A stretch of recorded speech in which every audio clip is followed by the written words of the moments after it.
Hello बच्चों, इस lecture में हम लोग मोशन को पढ़ेंगे, मोशन के लॉ को पढ़ेंगे, मोशन की जो एप्लीकेशन है इनको पढ़ेंगे, जैसे फोर्स है, मोमेंटम है, इम्पल्स मोमेंटम थ्योरम है, इन सबको पढ़ेंगे हम लोग। आओ देखते हैं, पहले फर्स्ट लॉ ऑफ मोशन समझते हैं, फिर सेकंड, फिर थर्ड, फिर मोमेंटम क्या होता है, इम्पल्स क्या है, इम्पल्स मोमेंटम थ्योरम क्या है। आज के लेक्चर में हम इतना पढ़ेंगे। समझते हैं first law of motion. First law of motion, जो मोशन का फर्स्ट लॉ है उसे किस तरह से हम लोग डिफाइन करते हैं। फर्स्ट लॉ ऑफ मोशन, इसको देखते हैं। ये इस बात को प्रेजेंट करता है, इस लॉ को हम कहते हैं लॉ ऑफ इनर्शिया, कहते हैं लॉ ऑफ इनर्शिया, इनर्शिया का लॉ भी कहते हैं। ये इस बात को प्रेजेंट करता है कि कोई भी बॉडी अगर मोशन पर है तो वो कंटिन्यू मोशन पर रहेगी, अगर वो रेस्ट पर है तो वो कंटिन्यू रेस्ट पर रहेगी। वो बॉडी जिस डायरेक्शन पर मूव कर रही है उसी डायरेक्शन पर मूव करती रहेगी जब तक कि उसमें कोई एक्सटर्नल फोर्स ना अप्लाई किया जाए। जैसे ही हम उस बॉडी पर एक्सटर्नल फोर्स अप्लाइड करेंगे तो उस बॉडी का स्टेट चेंज होगा। तो किसी भी बॉडी का जो स्टेट चेंज होगा वो एक्सटर्नल फोर्स की वजह से चेंज होगा। अगर बॉडी में एक्सटर्नल फोर्स जीरो है तो उसका स्टेट चेंज नहीं होगा, वो बॉडी रेस्ट पर है तो कंटिन्यू रेस्ट पर रहेगी। अगर यूनिफॉर्म मोशन कर रही है तो कंटिन्यू यूनिफॉर्म मोशन करती रहेगी। जिस डायरेक्शन पर वो यूनिफॉर्म मोशन कर रही है उसी डायरेक्शन पर वो कंटिन्यू यूनिफॉर्म मोशन करती रहेगी जब तक कि उसमें एक्सटर्नल फोर्स अप्लाइड ना किया जाए। तो ये ध्यान रखना है कि ये अगर हमारे पास कोई गाड़ी है इस तरह से और ये इधर की तरफ मूव कर रही है इस तरह से, अगर ये मूव कर रही है गाड़ी, ये ड्राइवर है इस गाड़ी का, तो ये ड्राइवर हो गया भाई, और ये गाड़ी सपोज दैट यूनिफॉर्म मोशन कर रही है 20 मीटर पर सेकंड की स्पीड के साथ पॉजिटिव एक्स डायरेक्शन पर मूव कर रही है।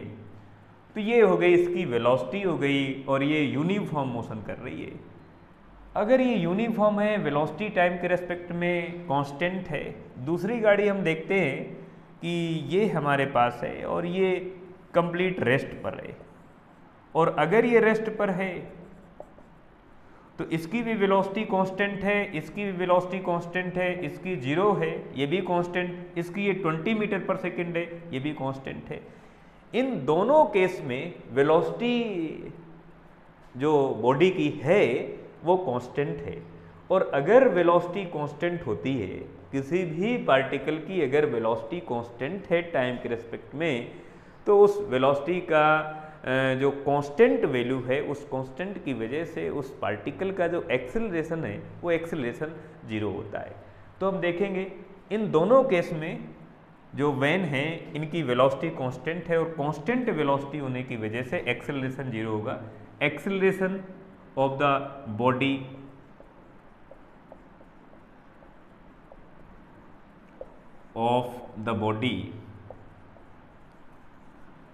इनका जो एक्सेलरेशन होगा वो acceleration equal to dv over dt। Time के रिस्पेक्ट में अगर हम किसी भी पार्टिकल की वेलोसिटी का, किसी भी बॉडी की वेलोसिटी का अगर हम डिफरेंशिएशन कर दें तो हमें एक्सेलरेशन मिल जाता है। और ये कांस्टेंट है, velocity is constant with time. Time के रिस्पेक्ट में पार्टिकल की वेलोसिटी, बॉडी की वेलोसिटी कांस्टेंट है, इसलिए इसका एक्सेलरेशन जीरो हो जाएगा। और एक्सेलरेशन जीरो है इसलिए एक्सटर्नल जो फोर्स होगा, मास मल्टीप्लाई एक्सेलरेशन, ये जीरो हो जाएगा, क्योंकि इस बॉडी का एक्सेलरेशन जीरो है, इसलिए इस पर कोई भी एक्सटर्नल फोर्स नहीं काम कर रहा है। जो एक्सटर्नल फोर्स है वो जीरो है। तो हम ये देखेंगे कि अभी तो इसमें एक्सटर्नल फोर्स जीरो है और इन सिचुएशन पर अगर ये बॉडी कंटिन्यू मूव कर रही है, यूनिफॉर्म मोशन कर रही है, तो कंटिन्यू यूनिफॉर्म मोशन करती रहेगी। अगर ये रेस्ट पर है तो कंटिन्यू रेस्ट पर रहेगी। स्टेट नहीं चेंज होगा, स्टेट, रेस्ट, यूनिफॉर्म मोशन, क्योंकि मोशन कई तरह का होता है जिसमें एक्सेलरेशन भी होता है, वो एक्सेलरेशन वाला नहीं, हमें यूनिफॉर्म मोशन चाहिए, uniform motion and direction of the motion. जो मोशन की डायरेक्शन है, ये डायरेक्शन भी डिपेंड करती है कि बॉडी किस डायरेक्शन पर मूव कर रही है। इन स्टेट के बेस में जो हमारे पास इनर्शिया होता है किसी भी मटेरियल का, किसी भी बॉडी का, वो 3 तरह का होता है और उसे हम कहते हैं inertia of rest, inertia of motion and inertia of direction. ये 3 तरह का होता है। इनर्शिया, इनर्शिया का मतलब है कि इनर्शिया किसी भी मटेरियल की वो प्रॉपर्टी है जो अपने स्टेट के चेंज होने का ऑब्जेक्शन करती है। अगर हम एक्सटर्नल फोर्स की वजह से किसी बॉडी के स्टेट को चेंज करना चाहें तो जो इनर्शिया की क्वालिटी है बॉडी के अंदर मटेरियल के पास, वो चेंज का ऑब्जेक्शन करती है। अगर कोई बॉडी रेस्ट पर है और उसे मोशन में लाना चाहें तो ऑब्जेक्शन करती है, यूनिफॉर्म मोशन पर है उसे रेस्ट में लाना चाहें तो ऑब्जेक्शन करती है। बॉडी पॉजिटिव एक्स डायरेक्शन के अलोंग मूव कर रही है और अगर उस डायरेक्शन को चेंज करके अगर हम वाई डायरेक्शन के अलोंग बॉडी को मूव कराना चाहें तो इनर्शिया का जो कंसेप्ट है, इनर्शिया की जो क्वालिटी है, वो बॉडी के स्टेट चेंज का ऑब्जेक्शन करती है। इस हिसाब से इनर्शिया 3 तरह का है। एक इनर्शिया ऑफ रेस्ट,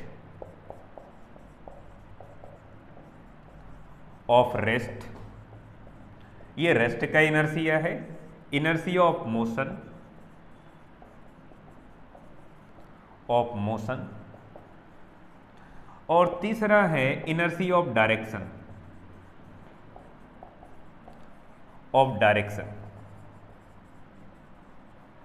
ये 3 तरह के हमारे पास इनर्शिया के कंसेप्ट हैं। तो ये है हमारे पास फर्स्ट लॉ। अब सेकंड लॉ को देखते हैं। सेकंड लॉ को अगर हम देखें तो सबसे पहले हमारे पास मोमेंटम होना चाहिए, मोमेंटम का थोड़ा सा एक कंसेप्ट होना चाहिए। देखते हैं second law of motion.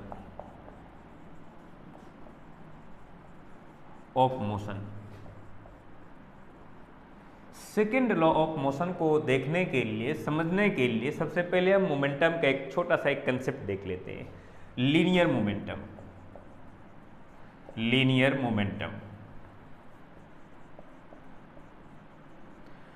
Momentum generally इसे मोमेंटम भी कहते हैं, लेकिन हम लोग इसे लीनियर मोमेंटम के नाम से जानेंगे क्योंकि मोमेंटम 2 तरह का होता है, एक लीनियर मोमेंटम, दूसरा एंगुलर मोमेंटम। तो हम इसे लीनियर मोमेंटम के नाम से जानेंगे।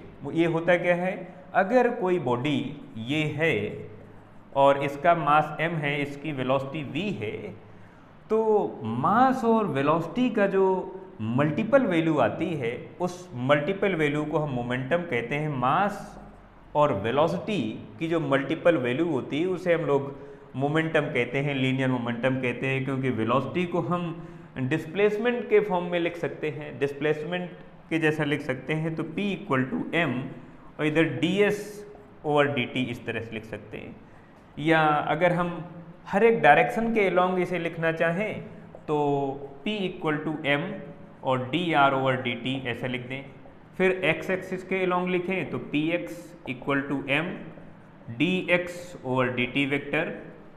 Py y एक्सिस के अलोंग अगर हम किसी भी पार्टिकल का, किसी भी बॉडी का अगर हम लीनियर मोमेंटम लिखना चाहें तो हम लिख सकते हैं vector Py = m times dy वेक्टर/dt। एंड z एक्सिस के along linear momentum Pz = m times dz वेक्टर/dt। ये हर एक एक्सिस के अलोंग किसी भी पार्टिकल का लीनियर मोमेंटम मिल गए हमें। और अब ये ध्यान रखना है कि अगर किसी भी वेलोसिटी की वैल्यू टाइम के रेस्पेक्ट में चेंज हो रही है, अगर वेलोसिटी की वैल्यू टाइम के रेस्पेक्ट में चेंज होती है तो उसका मोमेंटम भी चेंज होता है, क्योंकि वेलोसिटी को हम इनिशियल वेलोसिटी और फाइनल वेलोसिटी की तरह लिख सकते हैं, इनिशियल वेलोसिटी फाइनल वेलोसिटी, तो हम मोमेंटम को भी इनिशियल मोमेंटम और फाइनल मोमेंटम लिख सकते हैं। जैसे हमारे पास ये कोई एक गाड़ी है, गाड़ी बहुत है, अभी इसकी वेलोसिटी है, सपोज दैट हमारे पास इनिशियल वेलोसिटी है V I and some time after velocity becomes V F mean final velocity of the particle and mass m, mass of the body। Particle को, इस बॉडी को यहाँ से यहाँ तक आने में कुछ टाइम लगता है और कुछ ये डिस्प्लेसमेंट कवर कर लेती है, कुछ डिस्प्लेसमेंट ट्रेवल कर लेती है। तो हम ये देखेंगे कि ये इसकी इनिशियल वेलोसिटी है, ये फाइनल वेलोसिटी। तो मोमेंटम क्या होगा? मोमेंटम, यहाँ का मोमेंटम हम सीधी सी बात, initial momentum mass multiply velocity, यहाँ का momentum final momentum mass multiply velocity, इस तरह से लिखेंगे। जिस पॉइंट पर आपको, जिस जगह पर आपको मोमेंटम की वैल्यू कैलकुलेट करना है, उस पॉइंट पर आप मास, उस बॉडी का मास और उसकी वेलोसिटी का मल्टीप्लाई करते हैं तो हमें मिल जाएगी मोमेंटम की वैल्यू। अगर यहाँ पर हम लोग फर्स्ट इक्वेशन को यूज करें तो कौन सा रिजल्ट हमें मिलेगा? From first equation of motion, motion का जो फर्स्ट इक्वेशन है उसे हम लोग लिखते हैं v equal to U plus A T. क्योंकि हमने वेलोसिटी को वी आई और वी एफ करके लिखा है तो इसको हम लिख लेते हैं V F mean final velocity, V I mean initial velocity, plus A mean acceleration time multiply time. तो ये हो गई हमारे पास वैल्यू। अब यहाँ से अगर हम लोग मास का मल्टीप्लाई कर दें तो mass multiply final velocity equal to mass multiply final velocity equal to, ये क्या हो गया भाई? अरे क्या लफड़ा हो रहा है, इधर हो गया मास multiply initial velocity plus mass acceleration times time. तो ये हमारे पास हो गई मोमेंटम की फाइनल वैल्यू, मोमेंटम की इनिशियल वैल्यू, और ये हमारे पास एक्सटर्नल फोर्स हो गया। तो अगर इसको हम थोड़ा सा और इसमें थोड़ा अलजेब्रा अगर करते हैं तो ये हो गई हमारे पास मोमेंटम की final value, final momentum equal to initial momentum plus external force F external multiply time. ये इधर आ जाएगा, ये हो जाएगा final momentum minus initial momentum equal to F multiply T, और टाइम इधर आ जाएगा अगर तो हम एफ इक्वल टू लिख सकते हैं P F minus P I divide by T. ये हो गए हमारे पास सेकेंड लॉ। जो न्यूटन का सेकेंड लॉ है वो ये है, ये कहता है कि जो मोमेंटम में रेट ऑफ चेंज आता है टाइम के रिस्पेक्ट में वो एक्सटर्नल फोर्स के इक्वल होता है। ये फार्मूला आपको ध्यान रखना है। ये कहाँ से कैलकुलेट होता है उसको आप देखेंगे। ये फर्स्ट इक्वेशन का हमने यूज किया और इस तरह से हमने लिख लिया। अब इसे थोड़ा और समझते हैं। ये जो फार्मूला है यहाँ पर, इस फार्मूले को थोड़ा और ध्यान से समझते हैं, देखते हैं। इसे हम लोग हटा देते हैं। आप इसे पहले लिखें। हाँ देखो बेटा, इसको हम लोग साफ करते हैं।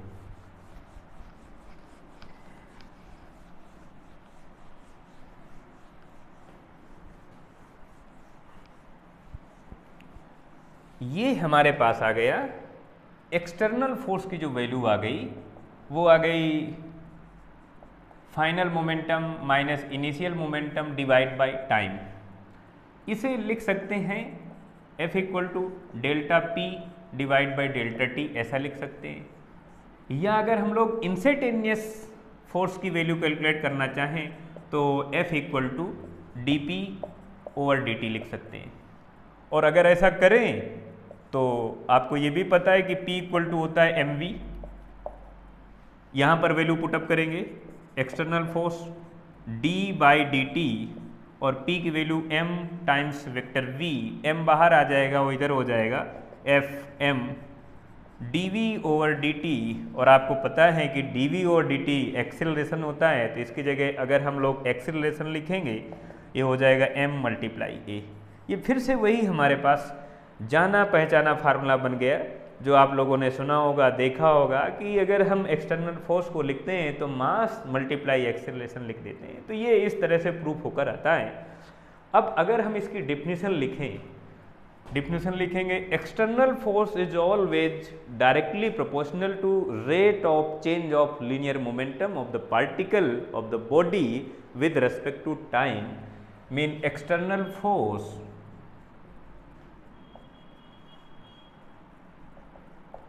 is always directly proportional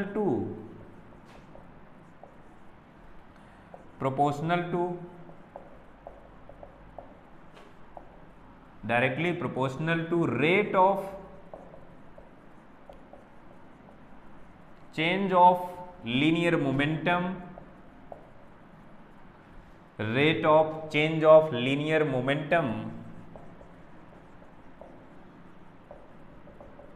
with respect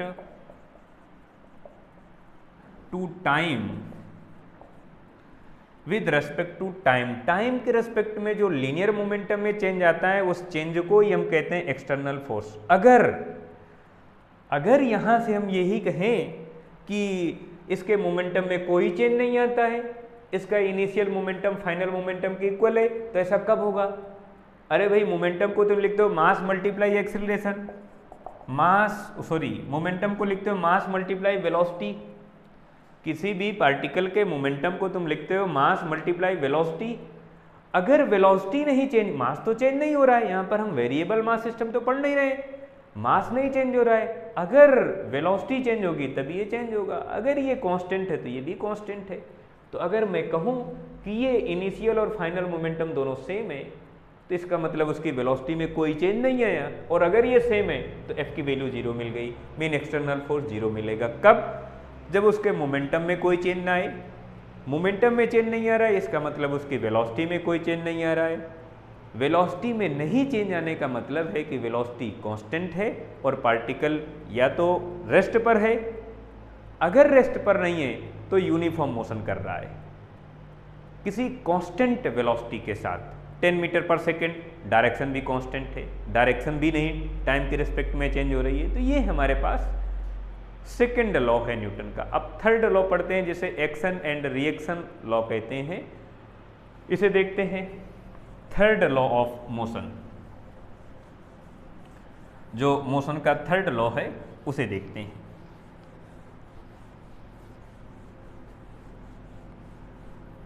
third law of motion,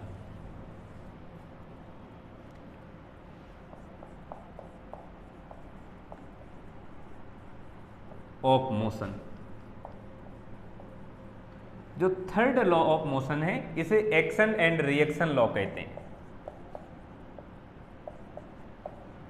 and reaction,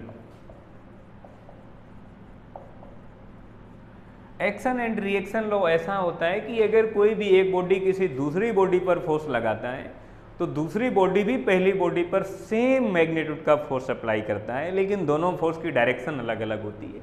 देखते हैं एक्शन एंड रिएक्शन लॉ। एक एग्जांपल तो हमारे पास है ग्रेविटेशनल फोर्स का। ये मास m1 है, ये मास m2 है।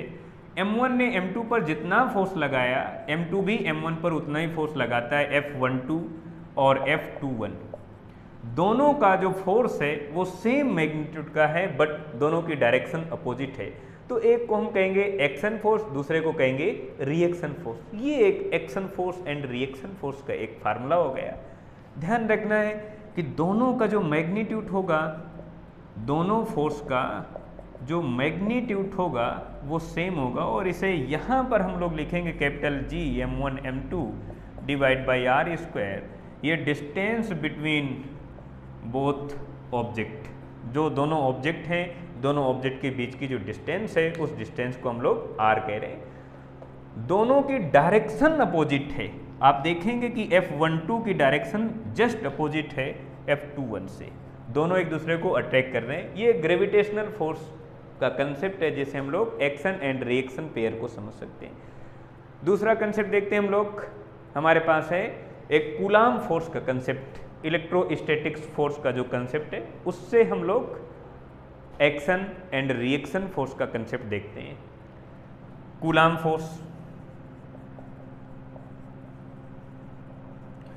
जिसे हम लोग कहते हैं इलेक्ट्रोस्टैटिक्स फोर्स या electric force, electrostatics force, electrostatics force. ये हमारे पास एक चार्ज है, जैसे ये प्लस क्यू चार्ज है, ये प्लस क्यू चार्ज है, Q1 Q2 चार्ज है, दोनों चार्ज के बीच की डिस्टेंस है R है। अब दोनों एक दूसरे को रिपेल करेंगे। रिपेल क्यों करेंगे? दोनों पॉजिटिव हो गए। ध्यान रखना है, दोनों अगर सेम नेचर के हैं, दोनों अगर निगेटिव निगेटिव होते, माइनस Q1 चार्ज इधर माइनस Q2 चार्ज, तब भी दोनों एक दूसरे को रिपेल करते, तब भी दोनों एक दूसरे को रिपेल करते, और इधर वाला फोर्स हो जाता है F21, इधर वाला फोर्स आ जाता है F12, इधर का F12 एंड F21।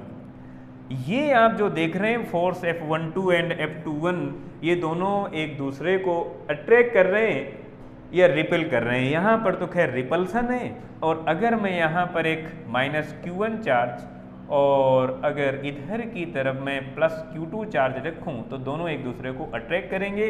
उतना ही फोर्स F21 एंड F21, ये दोनों जो चार्ज हैं, दोनों जो चार्ज बॉडीज हैं, ये दोनों एक दूसरे को अट्रैक्ट कर रही हैं, कहीं रिपेल कर रही हैं, कहीं अट्रैक्ट कर रही हैं, कहीं रिपेल कर रही हैं। लेकिन एक इनमें फोर्स है जो एक्शन फोर्स है, दूसरा जो फोर्स है वो रिएक्शन फोर्स है। तो ये action force and reaction force का एक पेयर होता है। और अगर हम लिखें तो दोनों की डायरेक्शन देखो, आप अगर देखेंगे तो जस्ट अपोजिट है, इसलिए यहाँ पर हम इन दोनों वेक्टर्स को अपोजिट वेक्टर कह सकते हैं। Mean force F12 and force F21 is always equal magnitude but opposite direction, दोनों की डायरेक्शन अपोजिट होती है। तो ये हमारे पास कंसेप्ट है action force and reaction force का, जिसे हम लोग न्यूटन का थर्ड लॉ कहते हैं या थर्ड लॉ ऑफ मोशन कहते हैं। इसे हम लोग हटाते हैं और आगे बढ़ते हैं हम लोग। अब आते हैं हम लोग लीनियर मोमेंटम का जो कंजर्वेशन लॉ है उसको देखते हैं। Conservation law of linear momentum, किसको? लीनियर मोमेंटम का कंजर्वेशन लॉ, लीनियर मोमेंटम का कंजर्वेशन लॉ, कंजर्वेशन लॉ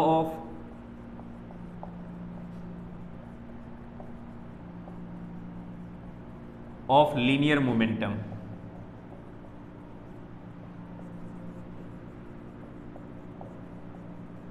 इस मोमेंटम का, इस लीनियर मोमेंटम का जो कंजर्वेशन लॉ है उसे हम लोग किस तरह से समझते हैं?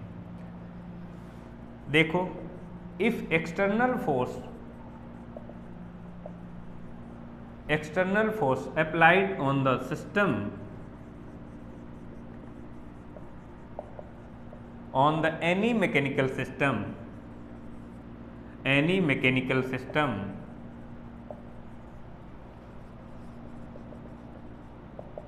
is zero, एक्सटर्नल फोर्स अगर जीरो है, is zero, then linear momentum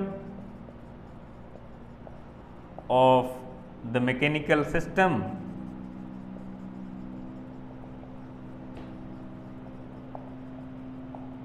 is always constant. तो ये कब कांस्टेंट रहेगा? जब उस पर कोई एक्सटर्नल फोर्स अप्लाइड ना हो। अगर एक्सटर्नल फोर्स अप्लाइड हो रहा है तो फिर ये वैलिड नहीं है, ये ध्यान रखना। अगर एक्सटर्नल फोर्स उसमें कुछ है, जो नेट एक्सटर्नल फोर्स है, अगर उस सिस्टम पर कुछ एक्सटर्नल फोर्स है तो उसकी वेलोसिटी चेंज होगी, वेलोसिटी चेंज होगी तो मोमेंटम चेंज होगा। जब मोमेंटम चेंज हो रहा है तो फिर कंजर्वेशन किस बात का? कंजर्वेशन का मतलब है कांस्टेंट रहना, टाइम के रेस्पेक्ट में चेंज ना हो। किसमें?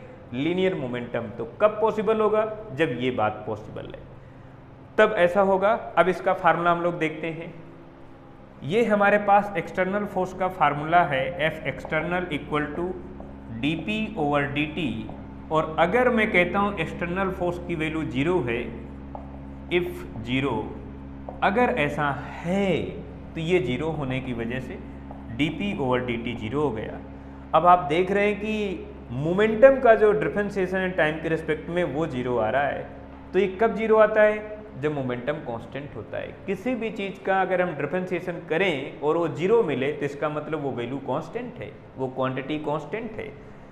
Then we can say momentum of the system, linear momentum of the system is constant, then vector p is constant, remain constant, remain constant। ये लीनियर मोमेंटम कांस्टेंट रहेगा। तो कब कांस्टेंट है इसकी एक कंडीशन है, ये कंडीशन आपको ध्यान रखना है, ठीक है। अब हम लोग इम्पल्स को पढ़ेंगे। इम्पल्स को पढ़ने से पहले इसकी एक दो एप्लीकेशन, एक दो न्यूमेरिकल, एक दो फार्मूले पढ़ लेते, फिर हम लोग आगे बढ़ते हैं। देखो जरा,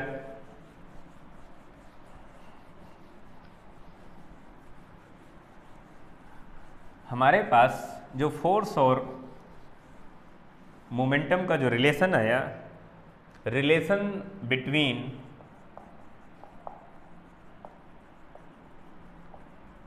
external force F external and linear momentum vector P, ये आ गए हमारे पास external force equal to dp/dt, ये वैल्यू बन गई। यहाँ से अगर हम dp इक्वल कैलकुलेट करना चाहें तो वेक्टर F टाइम्स dt ऐसा तो लिख ही सकते हैं। अगर ऐसा लिख सकते हैं तो हम लोग इसका इंटीग्रेशन कर सकते हैं। अगर इंटीग्रेशन करेंगे तो यहाँ पर limit t1 and t2 zero, या इसे हम इनिशियल और फाइनल मोमेंटम कह सकते हैं, ऐसा कह दें। तो यहाँ पर हो गया हमारे पास momentum final minus initial momentum equal to, यहाँ पर टाइम की लिमिट हो गई t1 से t2, t1 is a lower limit and t2 upper limit, vector f और dt। और अगर हम लोग इसे थोड़ा और कायदे से लिखना चाहें तो ये उधर चला जाएगा, पॉजिटिव हो जाएगा, initial momentum plus integration t1 से t2 की लिमिट पर एक्सटर्नल फोर्स का हम टाइम के रिस्पेक्ट में, एक्सटर्नल फोर्स का टाइम के रिस्पेक्ट में हम अगर इंटीग्रेशन कर दें तो हमें फाइनल मोमेंटम मिल जाएगा। तो ये हमारे पास एक एप्लीकेशन आ गई। अब ये ध्यान रखना है, कभी कभी ऐसे क्वेश्चन आते हैं जिसमें से हम लोग वेक्टर P और वेक्टर F के बीच के एंगल को कैलकुलेट करते हैं। वेक्टर P, वेक्टर F और वेक्टर P के बीच के एंगल को कैलकुलेट करते हैं, थीटा को कैलकुलेट करते हैं। क्वेश्चन लिखते हैं, question, if linear momentum of the moving particle, if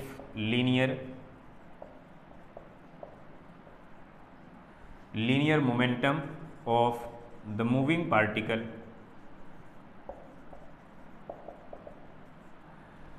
किसी भी पार्टिकल का जो लीनियर मोमेंटम है जो मूव कर रहा है वो वेक्टर P इक्वल टू, ऐसा हमारे पास है 60 स्क्वायर आई कैप, 60 स्क्वायर आई कैप प्लस इधर है 3t j cap plus 6t cube के कैप, इस तरह से है।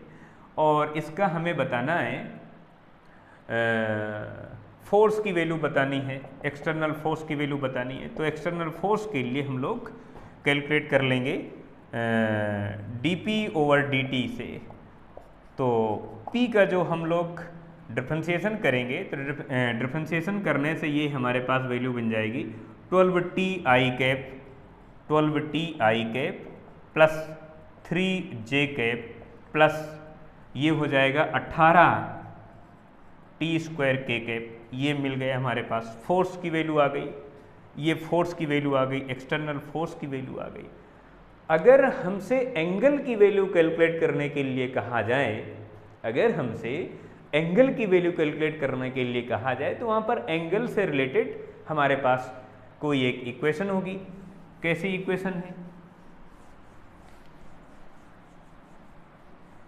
ये हमारे पास इक्वेशन है। P की जो वैल्यू है वो एंगल से रिलेटेड है, जैसे लिखा हुआ है cos थीटा आई कैप, ये मोमेंटम की वैल्यू है इस तरह से, यहाँ पर कैपिटल A इस तरह से, प्लस B ये कांस्टेंट वैल्यू है, B sine theta, B sine theta और ये जे कैफ है। ये हमारे पास मोमेंटम की वैल्यू आ गई। अब फोर्स की वैल्यू कैलकुलेट करना है तो dP divide by dt calculate कर लेंगे। यहाँ से एक्सटर्नल फोर्स मिल जाएगा और जैसे ही हमारे पास एक्सटर्नल फोर्स आ जाएगा वैसे हम P डॉट एफ से पी एफ कॉस थीटा का फार्मूला यूज करेंगे और यहाँ से हम cos theta equal to vector P dot vector F equal to P F, यहाँ से हम लोग दोनों के बीच के एंगल को कैलकुलेट कर सकते हैं। जो मोमेंटम और एक्सटर्नल फोर्स के बीच का एंगल है उससे हम लोग कैलकुलेट कर सकते हैं। एक अगली प्रॉब्लम और,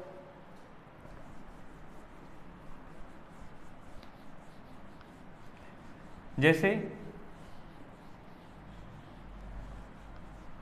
ये हमारे पास एक ट्रैक है जहाँ पर कोई भी बॉडी मूव कर सकती है। ये एक हमारे पास कोई गाड़ी है। इस गाड़ी का जो मास है, इस मास को हम लोग लिख लेते हैं 100 kg और इसकी इधर की तरफ जो वेलोसिटी है वो 10 मीटर पर सेकेंड है। कुछ देर के बाद जब ये मूव करते करते यहाँ पर आ जाती है तो इसके ऊपर एक दूसरा ऑब्जेक्ट गिरा दिया जाता है, गिर जाता है, फॉल डाउन कर जाता है। तो ये गाड़ी है हमारे पास, जैसे गाड़ी पहले थी। अब इसकी वेलोसिटी हम लोग लिख लेते हैं VF क्वेश्चन मार्क। यहाँ पर एक दूसरा ऑब्जेक्ट आके गिर जाता है, इसमें ऊपर से आता है और नीचे इसमें आके गिर जाता है। इसका मास है 50 kg। इस गाड़ी का पहले से ही मास था 100 kg। हमें बताना है कि अब इस पूरे सिस्टम की फाइनल वेलोसिटी क्या होगी। अब हमें कैलकुलेट करना है इस पूरे सिस्टम की फाइनल वेलोसिटी क्या होगी। एक बार फिर से समझो क्वेश्चन। ये हमारे पास गाड़ी है, ये गाड़ी की वेलोसिटी है 10 मीटर पर सेकेंड एक्स एक्सिस के अलोंग, इसका मास है 100 kg है। ये इधर की तरफ मूव कर रही है। मूव करते करते जब इधर की तरफ जा रही है तो ऊपर से एक ब्लॉक जो 50 kg का है वो इस पर आके गिर जाता है। गिरने से इस पर रुक गया और फिर गाड़ी रेस्ट पर नहीं आती, मूव करती रहती है। तो अब इसकी कितनी वेलोसिटी होगी? 50 तो ये हो गया, 100 ये पहले था, अब टोटल मास हो गया 150। तो अब इस 150 मास की कितनी वेलोसिटी होगी? Calculate final velocity of the system. Calculate final velocity.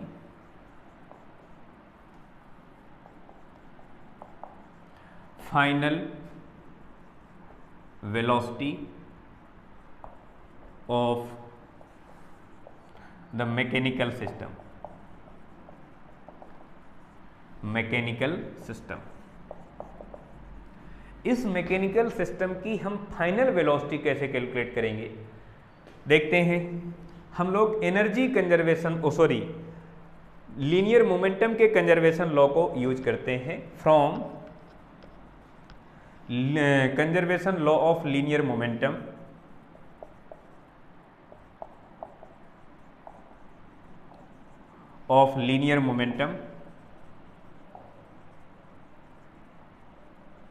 Linear momentum का जो कंजर्वेशन लॉ है वो कहता है initial momentum is always equal to final momentum.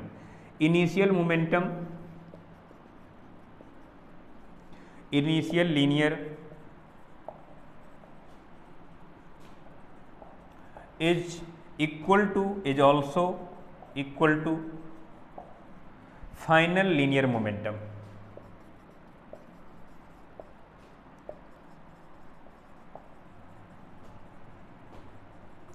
Final linear momentum के इक्वल होगा। तो इनिशियल मोमेंटम है ये, फाइनल मोमेंटम है ये, इसे हम लोग इक्वल कर लेते हैं। इसकी वैल्यू मास मल्टीप्लाई वेलोसिटी, मास है 100, वेलोसिटी है 10 इक्वल टू, अच्छा सब SI यूनिट में, हमें यूनिट कन्वर्जन को भी यूज नहीं करना है। फाइनल मोमेंटम के लिए मास कितना हो जाएगा?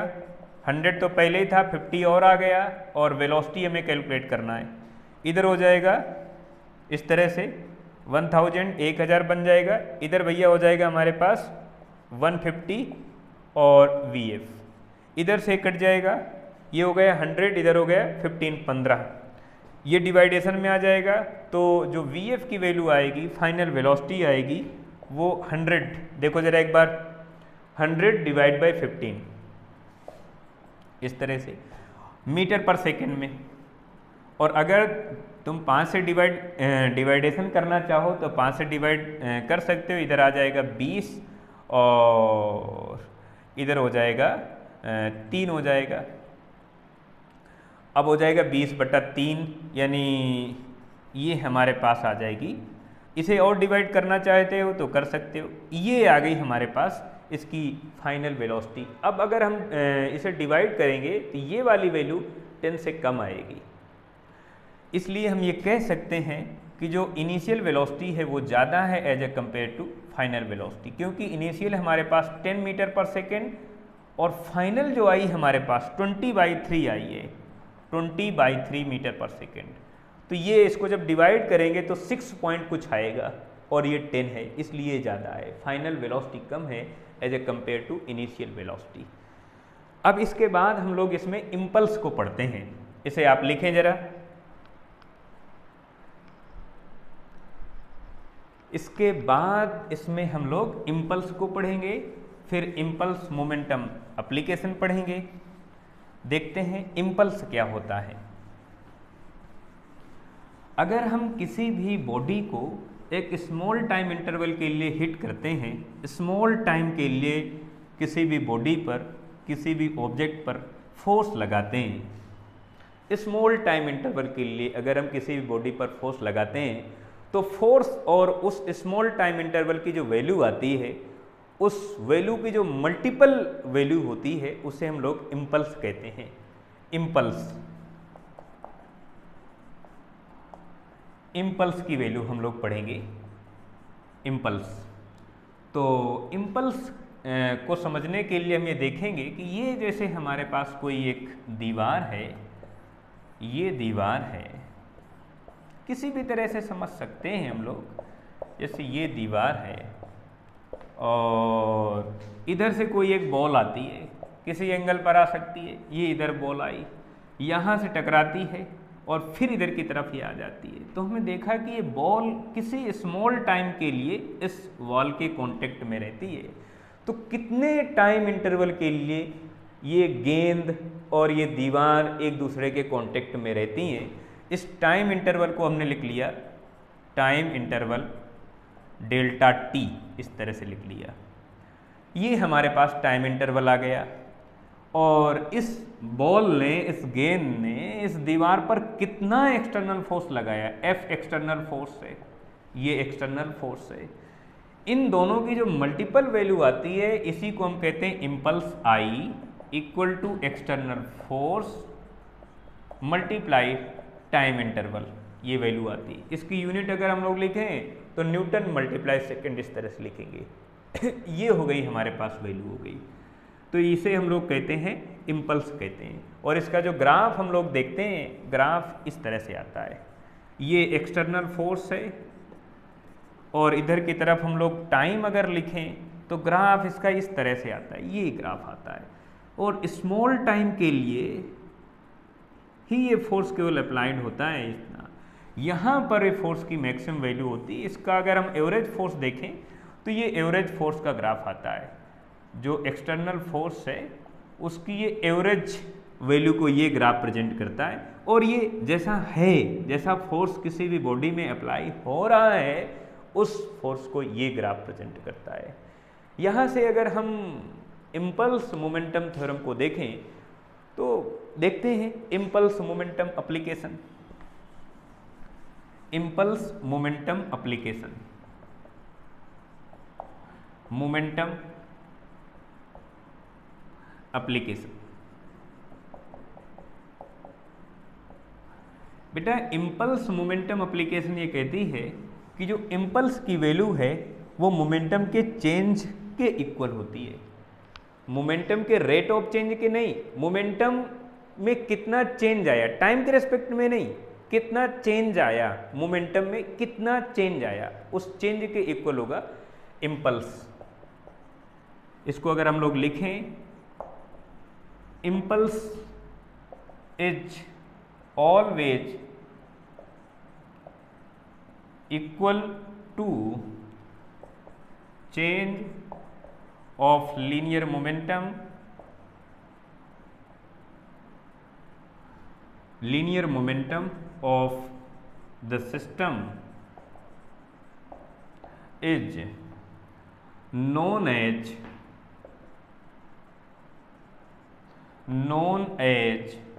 impulse। इसे हम लोग इम्पल्स कहेंगे। और इम्पल्स को अगर हम प्रूव करना चाहें, इस प्रमेय को, इस थ्योरम को अगर हम प्रूव करना चाहें तो इस फार्मूले को यूज करते हैं। ये हमारे पास है, इधर है एफ एक्सटर्नल, इधर है डेल्टा टी, और आपको पता है कि जो एफ एक्सटर्नल होता है वो delta P over delta T के इक्वल होता है।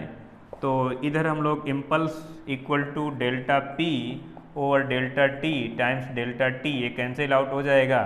इधर हो जाएगा impulse is equal to delta P, और इसे आप अगर लिखना चाहें तो impulse equal to P2 mean फी एफ फाइनल माइनस इनिशियल, इस तरह से। तो मोमेंटम में जो चेंज आता है, वो मोमेंटम का जो चेंज है वो इम्पल्स के इक्वल होता है, और इसी को हम कहते हैं इम्पल्स मोमेंटम एप्लीकेशन कहते हैं। ये हमने आज के लेक्चर में इतने टॉपिक को पढ़ा।